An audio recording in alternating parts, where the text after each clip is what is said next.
pour ce que l'Esprit veut nous donner ce matin, comme certainement certains s'en doutent. L'Esprit veut nous conduire à propos du baptême, encore des grandes choses que l'Esprit veut nous donner à propos du baptême. Et nous irons là où une grande œuvre s'est passée un jour, le jour de la Pentecôte. Donc, je vous invite à tourner dans les Actes, chapitre 2. Dans les Actes, au chapitre 2. Pour vous mettre dans le contexte, lorsqu'il y avait la fête de la Pâque, après le dernier sabbat de la Pâque, se déroulait un temps qu'on appelait la fête des pains, la fête des semaines, la fête des 7 semaines, la fête de la moisson. Ça porte plusieurs noms. C'est un temps qui dure 50 jours après le dernier sabbat, le sabbat qui suivait la Pâque. 50 jours plus tard, il y avait une autre fête, jour pour jour, qui était ce qu'on appelle la Pentecôte. Pentecôte, un mot grec qui veut dire 50. C'est pour ça qu'on appelle la Pentecôte. C'est pour ça qu'on appelle ça comme ça. Mais elle est située dans l'Ancien Testament sous plusieurs noms, comme je vous l'ai dit, fête des semaines, fête des prémices, fête des moissons, etc. Parce que c'est un événement particulier, la Pentecôte. Et je veux vous mettre dans le contexte vraiment où ce qui a été fait et la raison spirituelle de tout cela, c'est très grand à comprendre.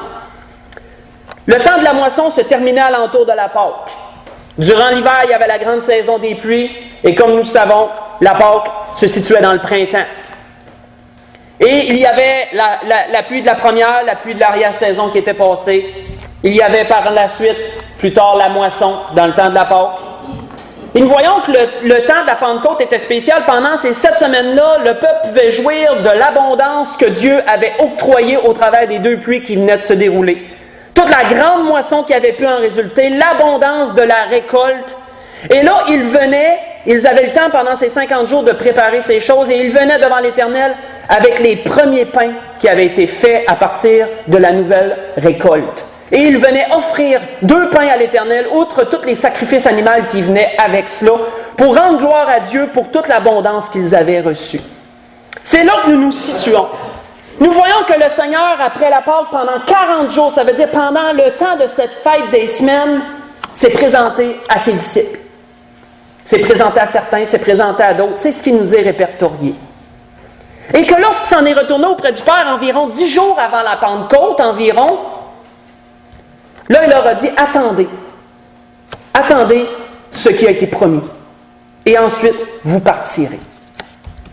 Nous voyons que dans les Actes, il s'est passé une chose très grande, nous la connaissons. Le Saint-Esprit a été répandu comme la pluie de la première et de l'arrière-saison. Le Saint-Esprit a été répandu sur les disciples qui étaient d'environ 120 dans la chambre haute. Nous le savons, la manifestation de cet esprit à ce moment-là s'est manifestée par le parler en langue, qui était le parler en d'autres langues. Autrement dit, il parlait et tous les gens des autres peuples les entendaient chacun dans sa langue maternelle. Il n'y avait pas de langue incohérente quelconque. C'était l'Esprit qui faisait la traduction, autrement dit, entre les deux. Et chacun les entendait parler dans leur propre langue, des merveilles de Dieu. Et c'était un phénomène extraordinaire. Nous voyons que tous ceux qui étaient là à ce moment-là pour la Pentecôte des Juifs, puis eux de toutes les nations alentours, parce qu'ils n'étaient pas seulement en Israël, il y en avait en Syrie, il y en avait dans d'autres pays qui entouraient, mais qui suivaient la loi pieusement. Ils étaient tous venus pour la Pentecôte, pour rendre la louange à Dieu, pour l'abondance de la moisson et tout. Et là, ils ont vu ce phénomène extraordinaire.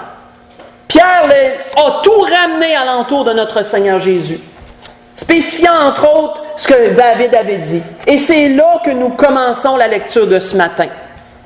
Nous lisons à partir du verset 29, où il a parlé ce que David avait déjà prophétisé d'avance, en parlant que David avait dit un jour que le Seigneur dirait à mon Seigneur, « Assis-toi à ma droite jusqu'à ce que je fasse de tes ennemis ton marchepied. » Je pense que c'est le alentour de ça.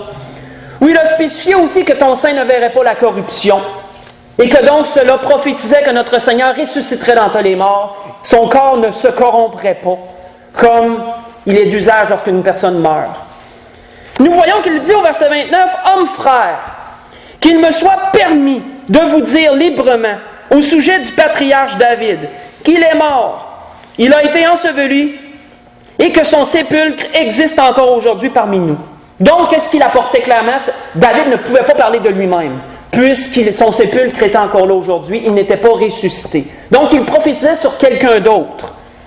Comme il était prophète, et qu'il savait que Dieu lui avait promis avec serment de faire asseoir un de ses descendants sur son trône, c'est la résurrection du Christ qu'il a prévue et annoncée, en disant qu'il ne serait pas abandonné dans le séjour des morts et que sa chair ne verrait pas la corruption. C'est ce Jésus que Dieu a ressuscité. Nous en sommes tous témoins, élevés par la droite de Dieu, et c'est ce qui suit qui va faire la pierre de touche, qui va faire ce sur quoi l'Esprit va nous diriger en grande partie. Il a reçu du Père le Saint-Esprit qui avait été promis, et il l'a répandu comme vous le voyez aujourd'hui. Nous allons, comme vous le voyez et l'entendez. Nous allons arrêter là. C'est deux grandes étapes, frères et sœurs, où l'apôtre Pierre nous parle que Jésus un jour a reçu l'Esprit qui vient du Père. Vous pouvez voir cela dans Marc chapitre 1, verset 9 au verset 11. Comme vous vous en doutez, c'est lorsque notre Seigneur est entré dans les eaux du baptême lui-même. Là où il y a eu la voix du ciel, lorsqu'il a sorti des eaux, la voix qui se faisait entendre du ciel, celui-ci est mon Fils bien-aimé, en qui j'ai mis toute mon affection. Et nous voyons que Jean rend témoignage que le Saint-Esprit est descendu sur la forme corporelle d'une colombe et est venu se poser sur le Seigneur. C'est de ce moment précis où Pierre parlait qu'il avait reçu, que notre Seigneur avait reçu l'Esprit. Et nous voyons que tout au long de son cheminement, cet Esprit s'est manifesté puissamment au travers de notre Seigneur, même dans toute sa splendeur, dans toute sa puissance, au travers des miracles, des prodiges et tout, comment notre Seigneur connaissait les pensées de tout le monde qui l'entourait, toutes des manifestations de cette puissance qui était venue sur lui. Nous voyons que de la façon que notre Seigneur parlait de cet Esprit, je vais simplement vous lire un ou deux versets sur cela. Nous voyons que notre Seigneur a dit, lorsqu'il s'en allait vers la fin de son séjour parmi les vivants, et qu'il parlait à ses disciples de cet Esprit qui viendrait, « Et moi je prierai le Père, et il vous donnera un autre consolateur. Il vous donnera un autre consolateur afin qu'il demeure éternellement avec vous. » Parce que notre Seigneur ne pouvait pas être éternellement de son vivant parmi eux. Nous savons qu'il était venu pour un temps et pour une œuvre précise. Mais l'Esprit qui sera envoyé serait éternellement parmi tous ceux qui le recevraient. L'Esprit de vérité, que le monde ne peut recevoir parce qu'il ne le voit point et ne le connaît point. Mais vous le connaissez, car il demeure avec vous et il sera en vous, disait le Seigneur. Vous avez ça dans Jean chapitre 14, versets 16 et verset 17. Là où notre Seigneur avertissait de ce qui s'en venait. Et comme nous le voyons, au jour de la Pentecôte, cet Esprit avait été donné de la part du Père et de notre Seigneur. Ce qui avait été promis avait été envoyé. Lisons à partir du verset 37, là où tous ceux qui ont reçu la grandeur de ce témoignage ont été vivement touchés par les paroles, toutes les paroles que l'apôtre Pierre leur a apportées, recentrant tout autour de Jésus, parce que c'est Jésus qui est le cœur des prophéties, c'est Jésus qui est l'accomplissement de toutes choses, il est le centre de tout. Après avoir entendu ces discours, au verset 37, toujours des Actes chapitre 2, ils eurent le cœur vivement touché, et ils dirent à Pierre et aux autres apôtres, « Hommes frères, que ferons-nous » Pierre leur dit, « Repentez-vous et que chacun de vous soit baptisé au nom de Jésus-Christ pour le pardon de vos péchés. Et recevez le don du Saint-Esprit, leur disait-il. » Sautons au verset 41, où il nous est spécifié que ceux qui acceptèrent sa parole furent baptisés. Et en ce jour-là,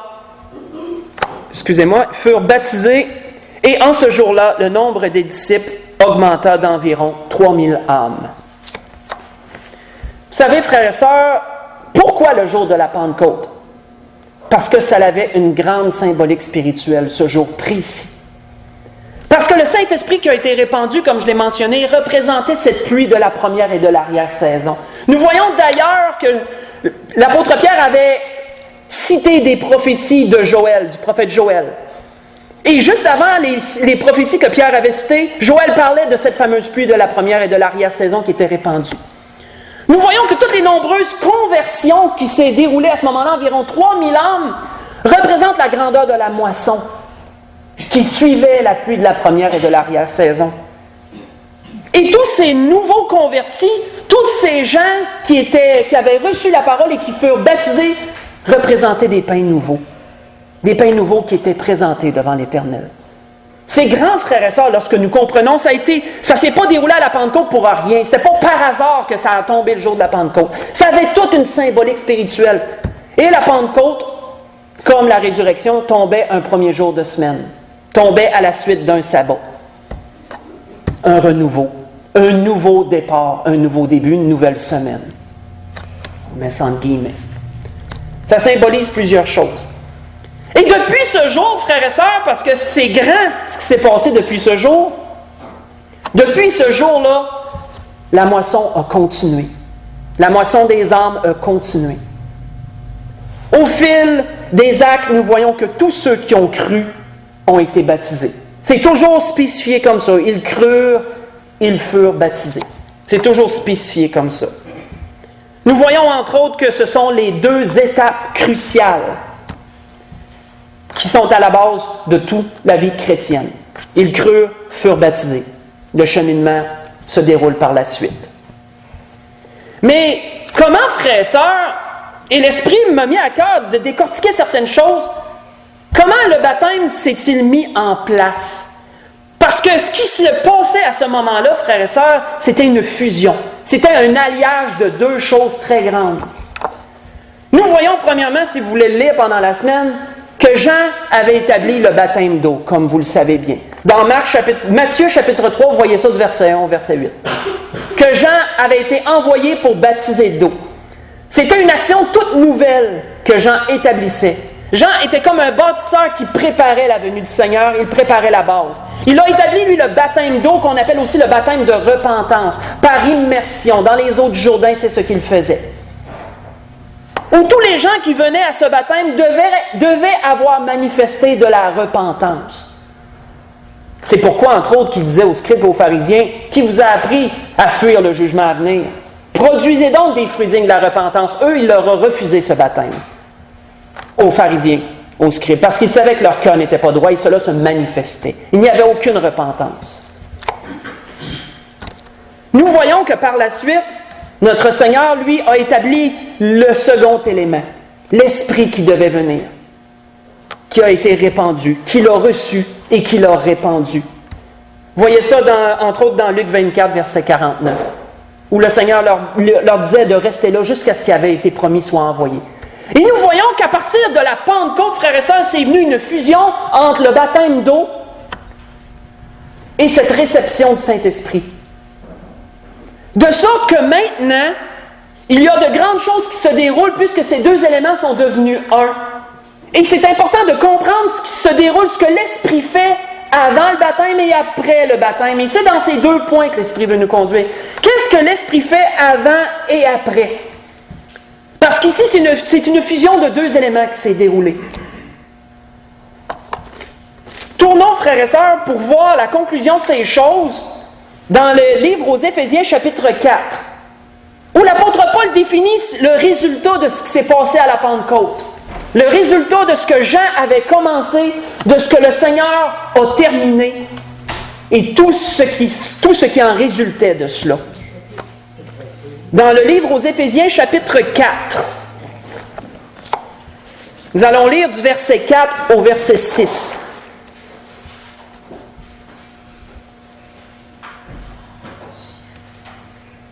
L'apôtre Paul disait aux Éphésiens, « Il y a un seul corps et un seul esprit. » Comme l'apôtre Paul en parlait aussi aux Corinthiens, l'Église représente un corps, dont chacun est un membre de ce corps. Et comme il le disait encore dans 1 Corinthiens 12, pas besoin de tourner, il disait, « Vous avez tous été abreuvés à un seul esprit. Nous buvons tous à la même source. » En guillemets, c'est le Saint-Esprit qui est survenu sur chacun. Nous voyons qu'il est dit par la suite, « Comme aussi vous avez été appelés à une seule espérance par votre vocation. Il y a un seul Seigneur, il y a une seule foi, il y a un seul baptême, un seul Dieu et Père de tous, qui est au-dessus de tous, qui est parmi tous et qui est est en tous. Où l'apôtre Paul définissait clairement le résultat de tout ce qui avait été fait, de ces deux éléments qui ont été mis ensemble. Vous savez, lorsque l'Esprit me présentait ces choses, ça a été difficile pour moi de savoir vers où l'Esprit s'en allait. Est-ce qu'il voulait que j'explique les raisons pour lesquelles le début des actes s'est déroulé comme il s'est déroulé? Parce que ça a apporté beaucoup de confusion dans le début des actes. Certains prônent qu'il y a deux baptêmes. Certains prônent qu'il y a un baptême d'eau puis un baptême du Saint-Esprit. À cause de certains événements qui se sont déroulés dans le début des actes. Ce qui n'est pas biblique parce qu'il y a une compréhension à tirer de toutes ces choses. Certains prônent que nous devons être baptisés au nom de Jésus-Christ puisque les disciples ont baptisé au nom de Jésus et non au nom du Père, du Fils et du Saint-Esprit. Et pourtant, le Seigneur lui-même avait ordonné que tous soient baptisés au nom du Père, du Fils et du Saint-Esprit. Il y a toute une compréhension dans tout cela, mais l'Esprit ne m'a pas guidé de m'en aller vers cette explication-là. Peut-être une autre fois, si l'Esprit le veut bien. L'Esprit veut nous garder, frères et sœurs, centrés sur ce qui se passe avant le baptême et après le baptême pour chacun. Mais nous voyons que ce n'est pas pour rien que le Seigneur avait commandé « Allez, faites de toutes les nations des disciples, les baptisant au nom du Père, au nom du Fils et au nom du Saint-Esprit. » Vous voyez ça dans Matthieu, chapitre 28, verset 19. Pourquoi cette formule, frères et sœurs? Pourquoi cette formule bien précise au nom de la Trinité? Parce que chacun a un rôle à y jouer. Pourquoi au nom du Père? Parce que c'est le plan du Père et c'est sous son autorité que toutes choses se sont accomplies. Pourquoi au nom du Fils? Parce que c'est sur ses mérites à lui que toutes ces choses-là se sont faites. Pourquoi au nom du Saint-Esprit? Parce que c'est sous la direction du Saint-Esprit que toutes ces choses-là se font. Donc voyons-nous que ce n'est pas pour rien que nous baptisons au nom du Père, au nom du Fils, au nom du Saint-Esprit. Le baptême, frères et sœurs, représente l'ensemble de l'œuvre de Dieu pour chaque croyant. Et cette formule est très importante, ce n'est pas seulement qu'une formule rhétorique qu'on récite. C'est parce qu'elle a toute une importance lorsqu'on en comprend la portée. Mais que se déroule-t-il, frères et sœurs, avant le baptême? Qu'est-ce que l'Esprit, parce que l'Esprit est l'acteur principal, frères et sœurs, de tout cela. L'Esprit est l'acteur principal de tout cela. Qu'est-ce qui se produit avant le baptême? Tournons dans Jean chapitre 16.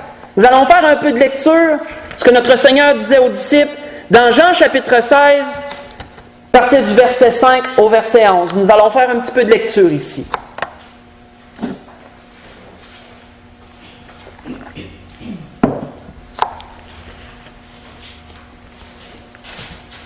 Encore là, il y a deux chapitres importants de Jean où notre Seigneur parlait de l'Esprit qui allait venir, Jean 14 et Jean 16. Ce sont les deux endroits où vous voyez que notre Seigneur fait une mention claire de ce consolateur qui allait venir, du Saint-Esprit qui allait venir.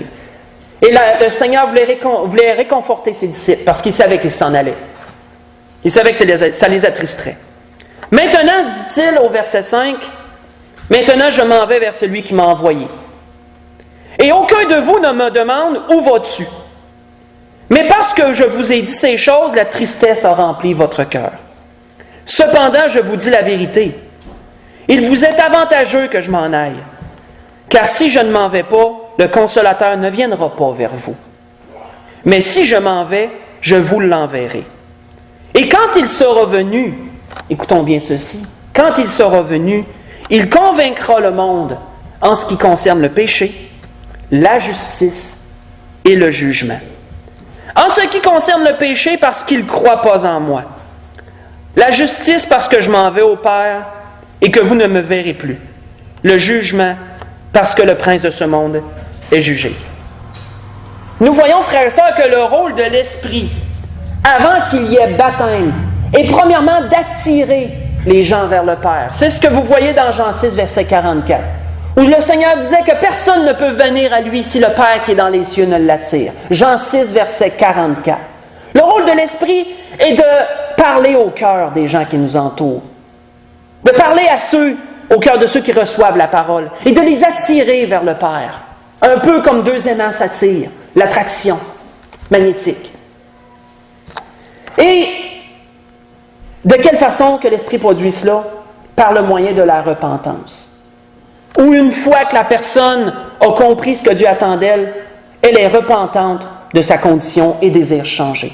Vous voyez ça dans Romains 2, verset 4, où l'apôtre Paul disait « Considérez donc que la bonté de Dieu, combien elle est grande la bonté de Dieu et combien elle vous pousse à la repentance. » C'est le rôle de l'Esprit de produire premièrement cela, d'attirer et d'ancrer la repentance dans le cœur des gens. Et ensuite, c'est de les amener à croire à l'œuvre de notre Seigneur Jésus par le moyen de la foi. Ce sont deux grands rôles que l'Esprit joue. Et entre autres, nous voyons que l'apôtre Paul, c'est pourquoi l'apôtre Paul disait sur cela, en lui, disait-il, vous avez, vous aussi, après avoir entendu la parole de l'évangile de votre salut, en lui, vous avez cru, et vous avez été scellés du Saint-Esprit qui avait été promis, lequel est un gage de notre héritage pour la rédemption de ceux que Dieu s'est acquis pour célébrer sa gloire. Vous voyez ça dans le livre aux Éphésiens, chapitre 1, verset 13. Mais il y a un mot sur lequel l'Esprit veut qu'on s'arrête ici, parce que ça l'amène à un deuxième point. Premier point, l'Esprit attire. L'Esprit produit la repentance. L'Esprit amène à croire à l'œuvre qui a été annoncée, à l'œuvre de Jésus, parce que tout est centré alentour de lui. Et l'Esprit produit la foi. Toutes ces choses, l'Esprit le produit avant le baptême. Qu'est-ce que l'Esprit fait par la suite, une fois que ces choses-là se sont établies? Arrêtons-nous sur le mot « scellé ». Il dit « Vous avez été scellés du Saint-Esprit ». Parce qu'après avoir cru, une fois que la personne a établi la justice de Dieu dans sa vie, l'Esprit scelle son âme. Il est important de comprendre ce que le mot « scellé » veut dire. Nous allons voir deux définitions qui définissent très bien le sens. En droit, le mot « scellé », une définition selon les droits en droit, veut dire dispositif posé par autorité de justice sur l'ouverture d'un local, d'un meuble, pour en interdire l'accès. Lorsqu'il y a un sceau sur quelque chose, cela ne peut plus être atteint à moins que le sceau soit enlevé. En droit, c'est comme ça. Si une scène de crime est scellée, tu n'y as plus accès, jusqu'à temps que le sceau soit enlevé. Ou peu importe, ce soit un local, un meuble, peu importe. Physiquement, sceller veut dire fermer hermétiquement. Sceller quelque chose, il n'y a plus d'air, il n'y a plus rien, il n'y a plus rien qui l'atteint. Là. C'est protégé. Et c'est pourquoi l'apôtre Paul utilisait le mot sceller en parlant de notre âme, de notre être intérieur, du souffle du Tout-Puissant qui nous habite. Souvenez-vous du message à propos de cela. Qu'est-ce que Dieu nous a donné? Quel est notre être intérieur, notre nous, notre esprit, notre âme, le souffle du Tout-Puissant? L'Esprit scelle cette portion de notre être, hermétiquement, de sorte que Satan ne peut plus directement l'atteindre. Le péché ne peut plus directement l'atteindre. Et ainsi, une personne évite l'enfer.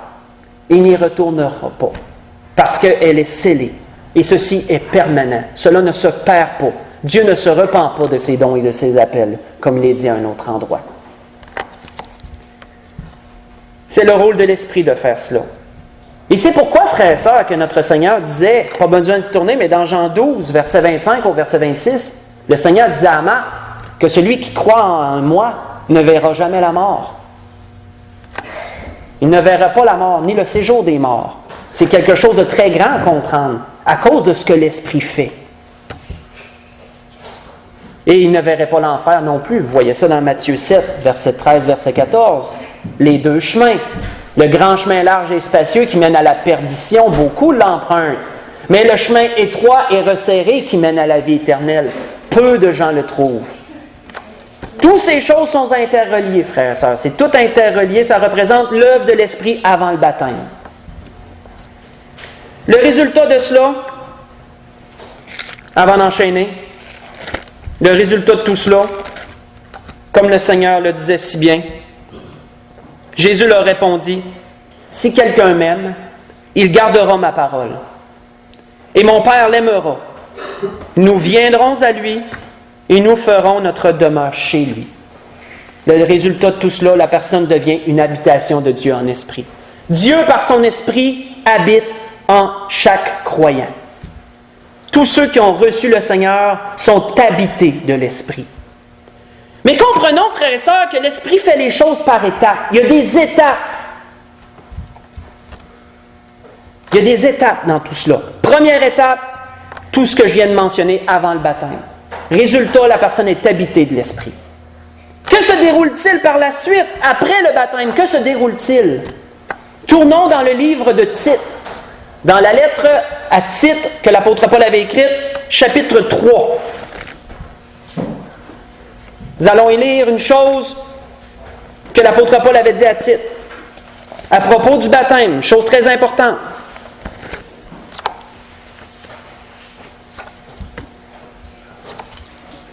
Tite, chapitre 3, à partir du verset 4 au verset 7.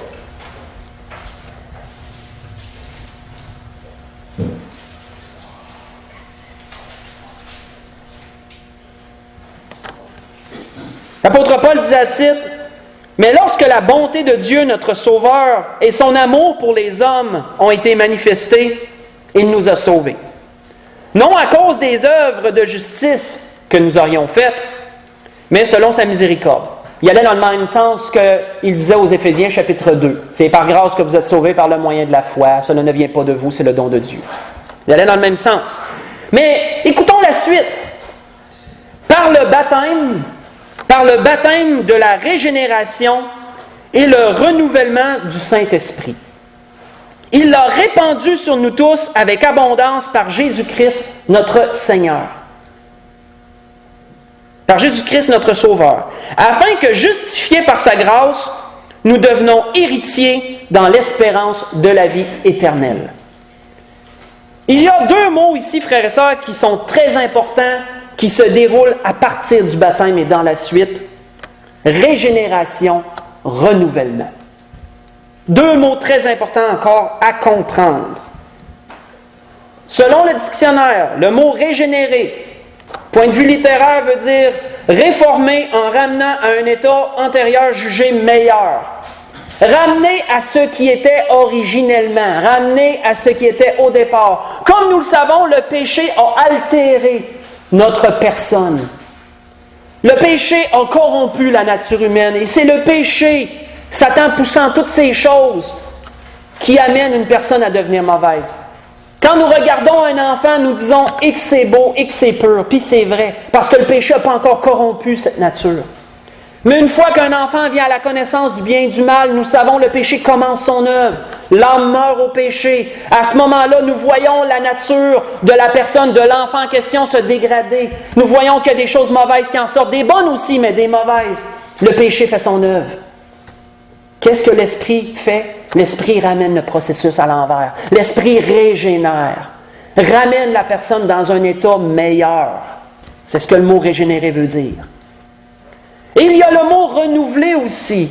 Renouveler, selon le dictionnaire, rendre nouveau en transformant, qui va dans le même sens de régénérer. C'est deux mots qui veulent dire pas mal la même chose. En tout cas, ça se complète. Les deux mots se complètent bien. Rendre nouveau en transformant. C'est pourquoi, frères et sœurs, que l'étape du baptême est si cruciale. Au travers du baptême, la personne marche en nouveauté de vie. C'est un nouveau départ. C'est un renouveau. Cela se fait au travers des eaux du baptême. Mais comme vous voyez, cela se fait par étapes. L'Esprit fait, premièrement, l'œuvre à l'intérieur. Et au travers des eaux du baptême, par la suite, cela se manifeste à l'extérieur. Ces deux mots, frères et sœurs, définissent très bien ce qu'un jour l'apôtre Paul a dit aux Galatiens. Pas besoin d'y tourner. Je vais vous lire simplement deux versets qui a été dit aux Galatiens sur cela. « Car vous êtes tous fils de Dieu par la foi en Jésus-Christ. Vous tous qui avez été baptisés en Christ, vous avez revêtu Christ. » Arrêtons-nous sur ce que l'apôtre Paul a dit aux Galatiens. Livre de Galates, chapitre 3, versets 26 et verset 27. « Vous tous qui avez été baptisés en Christ, vous avez revêtu Christ. » Pensez à des vêtements souillés, que vous enlevez, que vous jetez, et qu'ensuite prenez des vêtements blancs, des vêtements neufs, et que vous les revêtez. C'est ainsi qu'on marche après les eaux du baptême. Nous revêtons Christ. Pourquoi? Parce qu'il y a toute une œuvre que l'Esprit commence à faire à partir de ce moment-là. Tout ceci est interrelié. Tournons dans le livre aux Corinthiens. Premier livre aux Corinthiens, chapitre 2. Comment l'Esprit entame-t-il ce procédé? Après le baptême. Tournons dans le livre aux Corinthiens, premier livre aux Corinthiens, chapitre 2. Comme vous le voyez, frères et sœurs, nous décortiquons. L'Esprit nous décortique vraiment des choses, tout ce qui se passe sans qu'on le voit vraiment. Ça s'enchaîne tout, mais l'Esprit va en profondeur dans ces choses-là ce matin. 1 Corinthiens, chapitre 2, nous allons lire à partir du verset 11.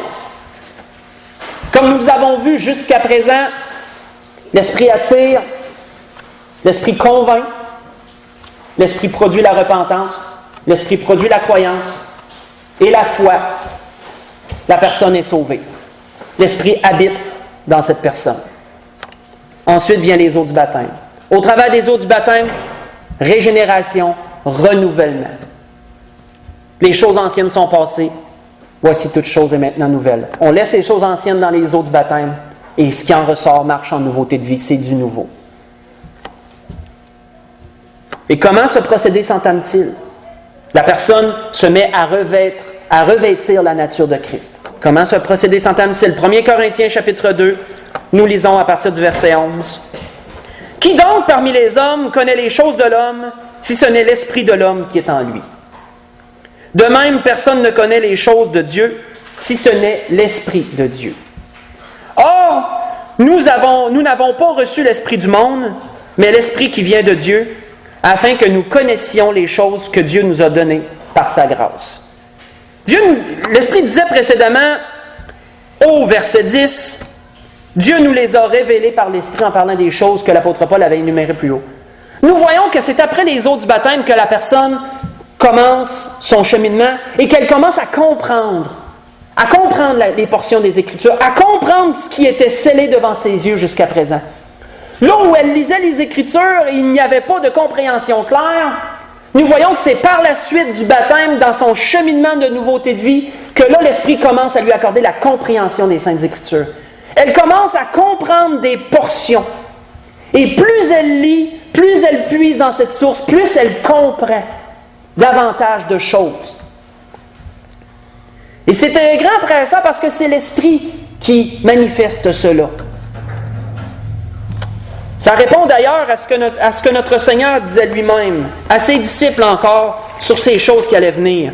Lorsqu'il leur disait, « Mais le Consolateur, le Saint-Esprit, que le Père enverra en mon nom, il vous enseignera toutes choses. Et vous rappellera tout ce que je vous ai dit. » Vous voyez ça dans Jean chapitre 14, verset 26. Et l'Esprit m'a mis à cœur, frères et sœurs, de démontrer une anecdote sur cela.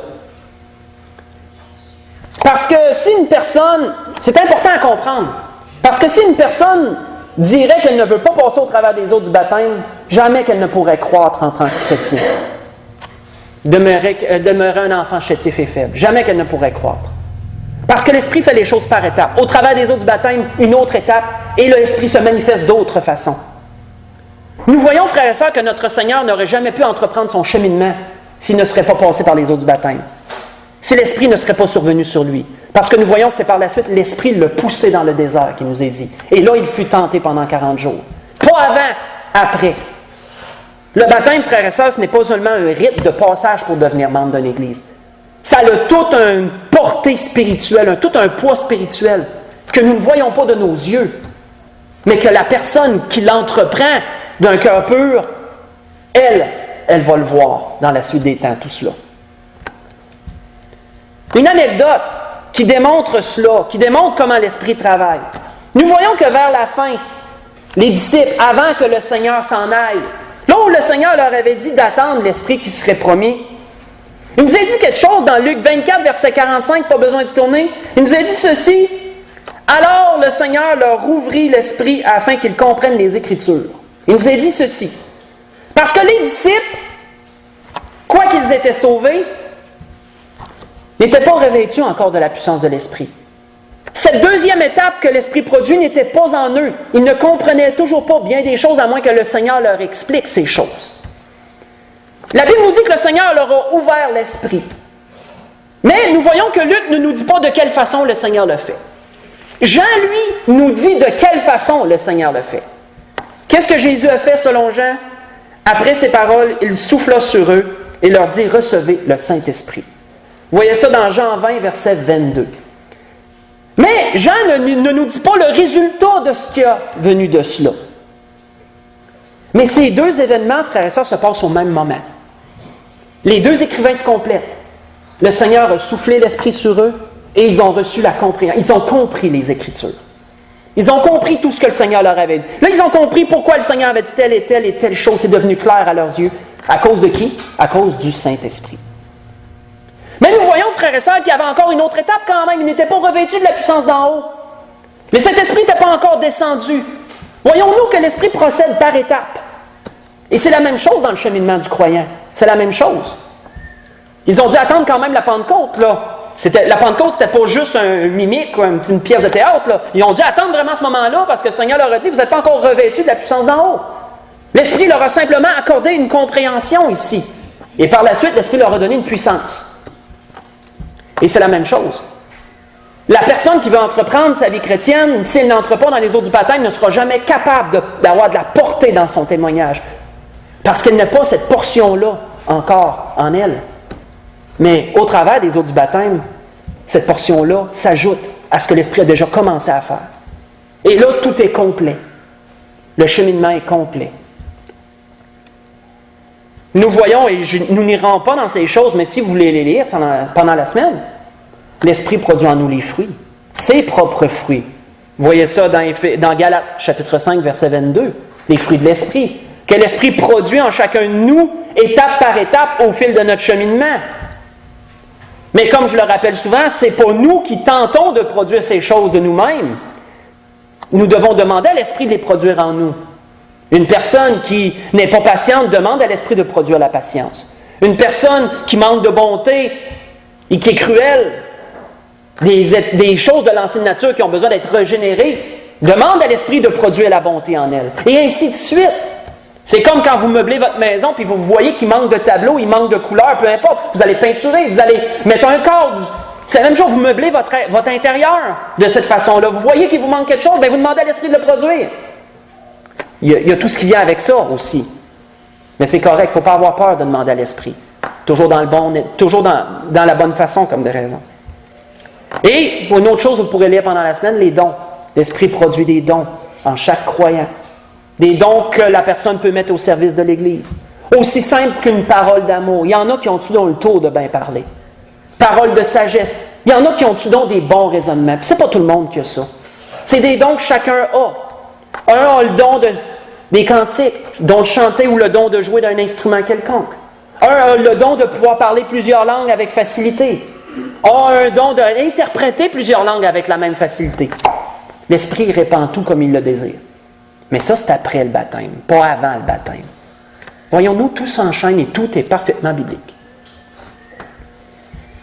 En tout point, frères et sœurs, si on se soumet à l'Esprit dans notre vie, en tout point, il va nous accorder les dons, il va nous accorder aussi la capacité de les mettre en pratique de la bonne façon pour la croissance de l'Église.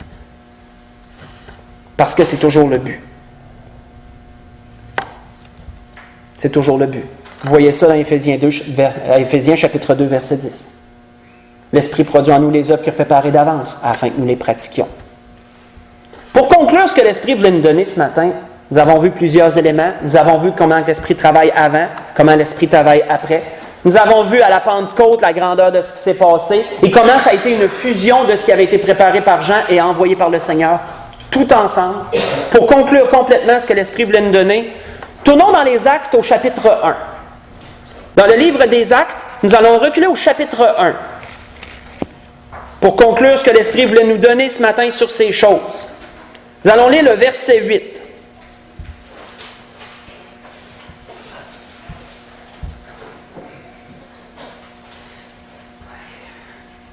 Là où le Seigneur leur parlait de cet esprit avant de s'en retourner vers le Père. Mais leur disait-il, vous recevrez une puissance. Vous recevrez une puissance. Moi, frères et sœurs, savez-vous quoi? Lorsque je suis derrière la chaire, en tout cas, avant de prêcher, je récite toujours un verset. C'est le 2e épître aux Timothée, chapitre 1, verset 7, je crois. L'esprit qu'il nous a donné, ce n'est pas un esprit de timidité que Dieu nous dit. C'est un esprit de force, d'amour et de sagesse. Je récite toujours ce verset avant de vous apporter la parole. Parce que je ne veux pas que ma chair prenne le dessus sur ce que l'esprit veut donner. La timidité, le bégaiement et toutes ces choses-là qui pourraient s'en suivre. Donc, je prends position sur ce verset et je crois que le Seigneur me le donne bien. Je ne dis pas que je ne fais pas d'erreur, mais je crois que le Seigneur me le donne bien. C'est une puissance, le Saint-Esprit, frères et sœurs, et combien nous ne l'utilisons pas assez, combien nous oublions que c'est une puissance qui peut renverser des montagnes, le Saint-Esprit, qui nous est donné à chacun de nous. Mais vous recevrez une puissance, le Saint-Esprit survenant sur vous, et vous serez mes témoins à Jérusalem, dans toute la Judée, dans la Samarie et jusqu'aux extrémités de la terre. Ça a commencé localement, ça s'est étendu, ça s'est rendu à nous. Dans toutes les choses, frères et sœurs, croire et être baptisé permet à l'Esprit d'accomplir pleinement toute son œuvre dans une personne. Sans ces deux étapes cruciales, une personne ne peut pas marcher complètement pour le Seigneur. C'est pour ça que l'apôtre Pierre avait dit « Croyez et soyez baptisés ».